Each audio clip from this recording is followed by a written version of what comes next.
새벽 예배 오신 여러분들을 주님의 이름으로 축복하고 또한 환영합니다. 2025년 4월 20일 부활주일 새벽 예배를 시작하겠습니다.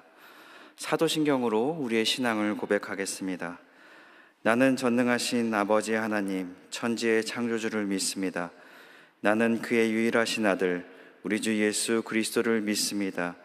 그는 성령으로 잉태되어 동정녀 마리아에게서 나시고 본디오 빌라드에게 고난을 받아 십자가에 못 박혀 죽으시고 장사된 지 사흘 만에 죽은 자 가운데서 다시 살아나셨으며 하늘에 오르시어 전능하신 아버지 하나님 우편에 앉아 계시다가 거기로부터 살아있는 자와 죽은 자를 심판하러 오십니다.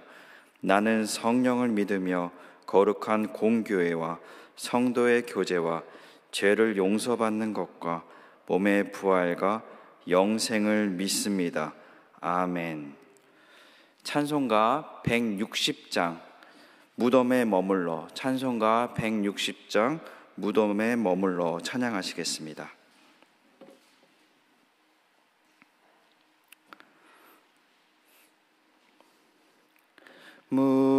무덤에 머물러 예수 내 구주 새벽 기다렸네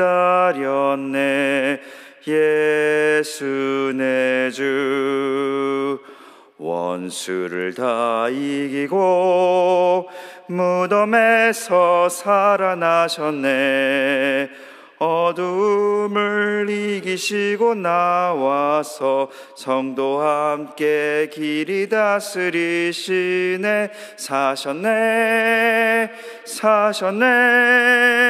예수 다시 사셨네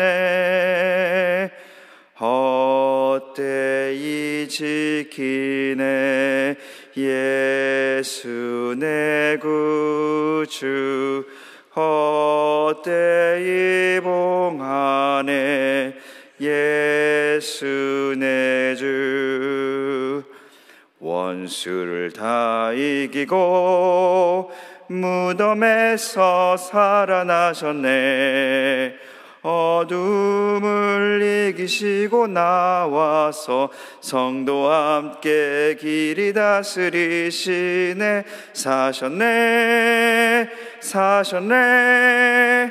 예수 다시 사셨네 거기 못 가두네 예수 내 구주 우리를 살리네 예수 내 주 원수를 다 이기고 무덤에서 살아나셨네 어둠을 이기시고 나와서 성도와 함께 길이 다스리시네 사셨네 예수 다시 사셨네 아멘. 오늘 하나님께서 우리들에게 주시는 말씀은 마가복음 16장 1절에서 11절까지의 말씀입니다. 마가복음 16장 1절에서 11절까지의 말씀입니다. 저와 여러분들이 한 절씩 교독하도록 하겠습니다. 안식일이 지남에 막달라 마리아와 야고보의 어머니 마리아와 또 살로메가 가서 예수께 바르기 위하여 향품을 사다 두었다가 안식 후 첫날 매우 일찍이 해도 들 때에 그 무덤으로 가며 서로 말하되 누가 우리를 위하여 무덤 문에서 돌을 굴려 주리요 하더니 눈을 들어 본즉 벌써 돌이 굴려져 있는데 그 돌이 심히 크더라. 무덤에 들어가서 흰 옷을 입은 한 청년이 우편에 앉은 것을 보고 놀라매 청년이 이르되 놀라지 말라 너희가 십자가에 못 박히신 나사렛 예수를 찾는구나. 그가 살아나셨고 여기 계시지 아니하리라. 보라 그를 두었던 곳이니라. 가서 그의 제자들과 베드로에게 이르기를 예수께서 너희보다 먼저 갈릴리로 가시나니 전에 너희에게 말씀하신 대로 너희가 거기서 배우리라 하라 하는지라. 여자들이 몹시 놀라 떨며 나와 무덤에서 도망하고 무서워하여 아무에게도 아무 말도 하지 못하더라. 예수께서 안식 후 첫날 이른 아침에 살아나신 후 전에 7 귀신을 쫓아내어 주신 막달라 마리아에게 먼저 보이시니 마리아에게 가서 예수와 함께 하던 슬퍼하고 울고 있는 중에 이 일을 알림해 합독하시겠습니다. 그들은 예수께서 살아나셨다는 것과 마리아에게 보이셨다는 것을 듣고도 믿지 아니하니라. 아멘. 네, 아무리 믿음이 좋은 그리스도인이라고 하더라도 이 상황에 의해서 낙심되거나 소망을 잃어버릴 때가 있습니다. 예를 들어서 가족 중에 누군가가 갑자기 큰 병을 앓거나 또 갑자기 가족 중에 누군가 갑작스럽게 세상을 떠나거나 또 경제적으로 갑작스럽게 너무나 어려운 상황을 맞이하거나 또 나의 건강이 갑작스럽게 너무나 악화되거나 나의 잘못이 아니라 타인의 잘못으로 인하여서 어떤 큰 사고로 인하여서 내가 큰 피해를 입거나 이러한 경우에 아무리 우리가 믿음이 좋다 하더라도 우리는 소망을 잃어버릴 수 있습니다. 이 본문에서의 상황도 이 마리아나 제자들은 예수님의 죽음 이후에 아마도 소망이 보이지 않는 상황이었을 것입니다. 이 제자들 같은 경우에는 이 자신의 모든 것을 버리고 예수님을 따라갔기 때문에 아마도 그들의 절망과 이 상실감은 엄청나게 상상할 수 없을 만큼 컸을 것으로 보여집니다.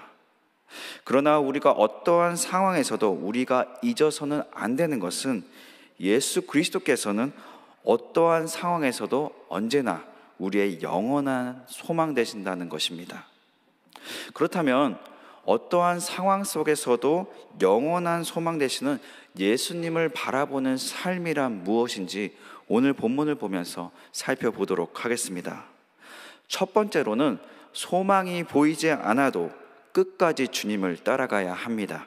이 본문 1절에 보시면 안식일이 지나매 막달라 마리아와 야고보의 어머니 마리아와 또 살로메에 가서 예수께 바르기 위하여 향품을 사다 두었다가 네, 오늘 본문의 바로 전장인 마가복음 15장 46절의 말씀을 보시면 요셉이 세마포로 사서 예수를 내려다가 그것으로 싸서 바위 속에 판 무덤에 넣어두고 돌을 굴려 무덤 문에 놓으매라고 말씀하고 있습니다. 즉 요셉이 예수님의 이 시체를 이 무덤 안에 넣었던 것인데요. 그러나 이런 작업 속에서 이 시체가 부패되는 곳, 냄새나는 것을 막기 위한 이 향품을 바르는 작업을 하지 않았던 것을 우리가 발견할 수 있습니다.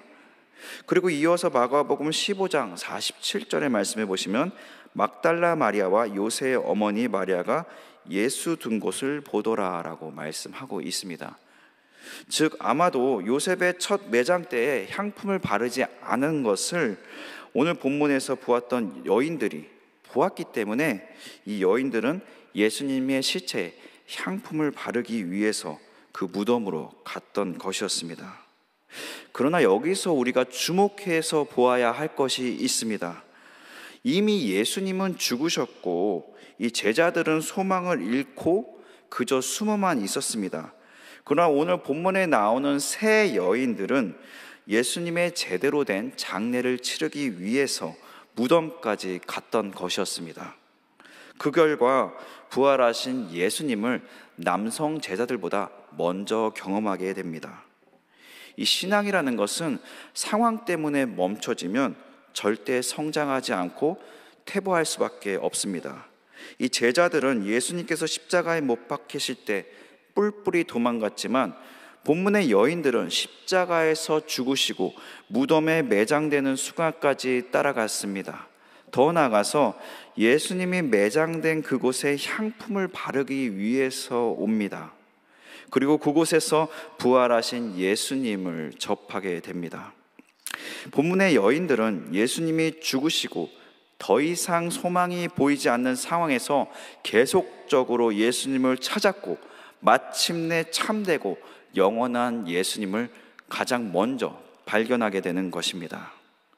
상황이 어렵고 힘들어도 하나님을 따라가야 할 것입니다.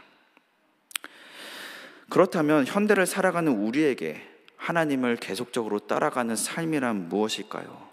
그것은 상황이 악화되고 나빠져도, 삶이 아무리 분주하다 하더라도, 바쁘다 하더라도 이 성경, 이 말씀과 기도의 삶을 놓지 않는 것을 의미하고 있습니다. 날마다 말씀과 기도를 놓지 않기를 소망합니다. 그래서 영원한 소망 되시는 예수님을 따라가는 삶을 살아가시기를 주님의 이름으로 소망합니다. 두 번째로, 소망이 보이지 않아도 주님과의 인격적인 만남을 소망해야 합니다. 이 3절에 보시면 서로 말하되 누가 우리를 위하여 무덤문에서 돌을 굴려주리요 하더니, 이 3절에서 이 서로를 보며 여인들이 걱정하는 것은 이 무덤문에서 돌을 굴려줄 사람을 찾지 못하는 것에 대해서 걱정했던 것이 아니었습니다. 그것보다 우리가 예수님을 만나지 못하면 어떡하나라는 거에 대한 염려였습니다. 그러나 본문 4절에 보시면 눈을 들어본 즉 벌써 돌이 굴려져 있는데 그 돌이 심히 크더라 라고 말씀하고 있습니다. 즉 돌은 이미 굴려져 있었고 이 무덤은 열려 있던 것을 우리는 발견할 수 있습니다. 그렇습니다. 이 여인들이 이 무덤에 온 이유는 다른 어떤 것을 주님께 바라는 것이 아니었습니다. 그저 예수님을 만나기 위함이었습니다. 당시에 소망은 보이지 않았습니다. 예수님은 죽으셨습니다. 그럼에도 불구하고 이 여인들은 예수님을 만나기 위해 이곳에 왔던 것입니다. 우리가 예배 자리에 나오는 이유도 주님을 인격적으로 만나기 위함이 되어야 할 것입니다. 본문의 세 여인은 주님께 아까 이야기한 것 같이 그 어떤 것도 바라지 않았습니다. 주님을 만나서 자신이 준비한 향유를 드리기 위함이었습니다. 우리는 주님을 예배하는 자리에 나아올 때 혹시 주님께 무언가 받기를 원해서 오고 있지는 않으십니까? 물론 우리가 필요한 것을 하나님께 간구해야 합니다. 그러나 그것이 예배의 목적이 되어서는 안 될 것입니다. 예배는 나의 삶의 해결이 목적이 아닙니다. 예배는 나의 심적인 안정이나 또 육적인 어떤 정신적인 아픔의 치유가 목적이 아닙니다. 예배는 오로지 하나님께 영광을 돌리기 위함입니다. 그렇다면 주님께 어떻게 하나님께 영광을 돌리는 예배를 드릴 수 있을까요? 화려한 찬양일까요? 아니면 화려한 건물일까요? 모두 다 잘 아시다시피 그런 것이 아닙니다. 주님께서 원하시는 것은 우리의 중심, 우리의 마음입니다. 오늘 본문에서 세 여인과 같이 주님을 만나고 싶어서 주님을 만나기 위하여 예배의 자리를 사모해야 할 것입니다. 주님이 원하시는 것, 우리에게 원하시는 것은 그 어떤 위대한 것이 아닙니다. 주님이 우리에게 원하시는 것은 바로 친밀한 교제입니다. 오늘 예배를 통해서 더욱더 주님과 친밀해지시기를 소망합니다. 친밀해짐을 넘어서 이제는 주님과 하루하루 지날수록 더욱더 닮아가는 한 분 한 분 되시기를 소망합니다. 세 번째로, 소망이 보이지 않아도 우리는 전도하며 살아가야 할 것입니다. 이 본문 9절에 보시면 예수께서 안식 후 첫날 이른 아침에 살아나신 후 전에 7 귀신을 쫓아내어 주신 막달라 마리아에게 먼저 보이시니, 이 부활하신 예수님께서 자신을 가장 먼저 보인 사람, 가장 먼저 만난 사람은 바로 7 귀신이 들렸다가 이제 치유받았던 막달라 마리아였습니다. 이 막달라 마리아는 예수님을 따르던 여인 중에서도 가장 신분이 사회적으로 낮았던 사람으로 보여집니다. 아마도 예수님께 받은 은혜가 가장 크다고 느끼며 살아가는 자에게 예수님이 가장 먼저 보이셨던 거로 보여집니다. 그녀는 자신이 받은 은혜를 자신만 가지지 않았습니다. 이 본문 10절에서 11절에 보시면 자신이 경험한 은혜를 또 제자들, 또 다른 사람들에게 나누는 것을 볼 수 있는데요. 제가 본문 10절, 11절을 한번 읽어보도록 하겠습니다. 10절, 마리아가 가서 예수와 함께 하던 사람들이 슬퍼하며 울고 있는 중에 이 일을 알림해. 11절, 그들은 예수께서 살아나셨다는 것과 마리아에게 보이셨다는 것을 듣고도 믿지 아니하리라. 이 막달라 마리아는 이 자신의 낮은 신분에도 불구하고 자신이 만난 예수님을 슬퍼하며 우는 자들에게 전파하는 것을 볼 수 있습니다. 또한 그들은 마리아의 말을 듣고도 믿지 않았지만 그럼에도 불구하고 그녀는 예수님을 전하였습니다. 본문의 막달라 마리아를 통해서 복음을 전하는 삶, 이 본문을 통해서 막달라 마리아의 삶을 통해서 우리에게 보여주는 것은 사회적으로 낮은 지위가 전도하는 삶에 방해가 되지 않는다는 것을 이야기하고 있고요. 또한 우리가 해야 할 역할은 오로지 복음을 전파해야 함을 오늘 본문을 통해서 말씀하고 있습니다. 상대방의 복음을 듣고 믿고 안 믿는 것은 그 상대방의 의지인 것입니다. 우리의 역할은 나의 상황과 상관없이 복음을 전하는 삶인 것을 우리는 잊어서는 안 될 것입니다. 그렇기 때문에 소망이 보이지 않는다 하더라도, 상황이 어렵다 하더라도 우리는 계속적으로 복음을 전해야 할 것입니다. 사랑하는 창동교회 성도 여러분, 오늘 본문의 상황을 보면 예수님을 따르던 자들은 예수님의 죽으심을 보고 소망을 잃어버리고 그저 숨어있던 제자들과 그럼에도 불구하고 계속 따르던 이 세 여인들이 등장합니다. 예수님의 죽음 이후에도 계속 따랐던 여인들, 즉 세상적인 기준으로는 소망이 없다고 보여지는 순간에도 계속 예수님을 따르던 자들은 예수님의 부활의 증인으로 살아가는 영광을 누리게 됩니다.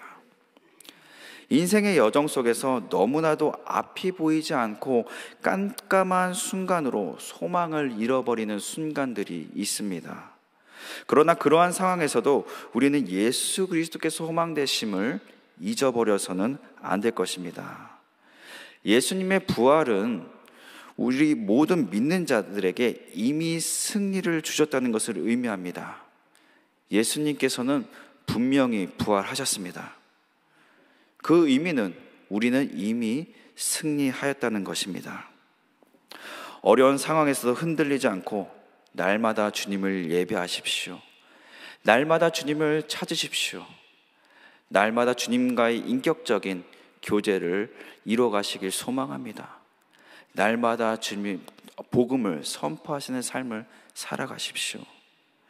그러한 삶을 통하여서 영원한 소망을 누리며 살아가시면 나타내며 살아가시는 한 분 한 분 되시기를 주님의 이름으로 축복하고 또한 소망합니다.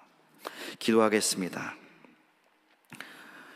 죽음에서 부활하신 주님을 찬양합니다. 믿는 자들에게 이미 승리를 주신 주님을 바라보며 이 세상에서 어렵고 힘든 상황에도 흔들리지 않게 하여 주시옵시고 영원한 소망 되신 주님을 바라보며 영원한 소망 되시는 주님을 세상에 나타내며 살아가게 하여 주시옵소서.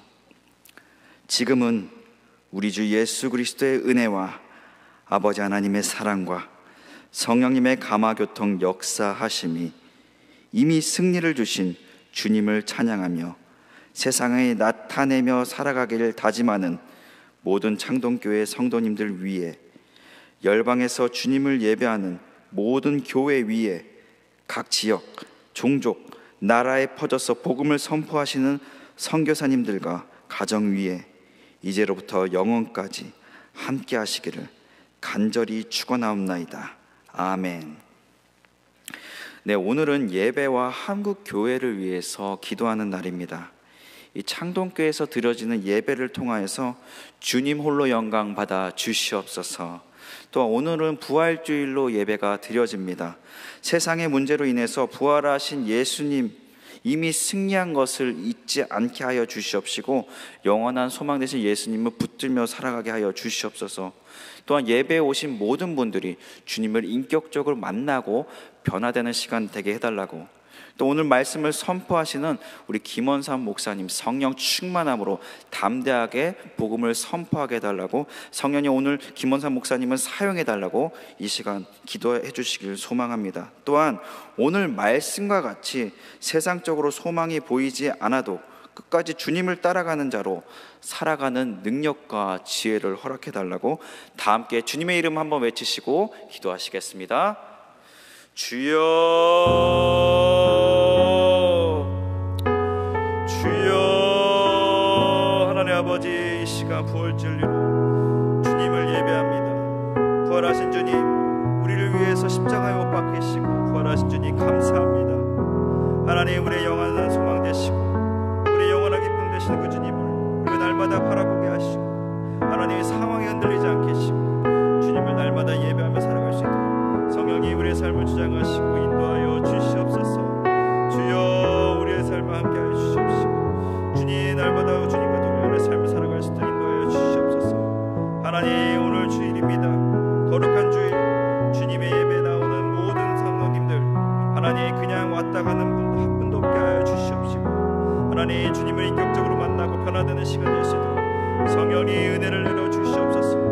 하나님, 예배를 통해서 치유가 필요한 자에게는 치유를 주시옵시고 하나님 회복이 필요한 자에게 회복시켜 주시옵시고 하나님 아버지 어떤 해결이 필요한 자는 해결되는 하나님 놀라운 역사를 체험하게 하여 주시옵시고 살아계신 하나님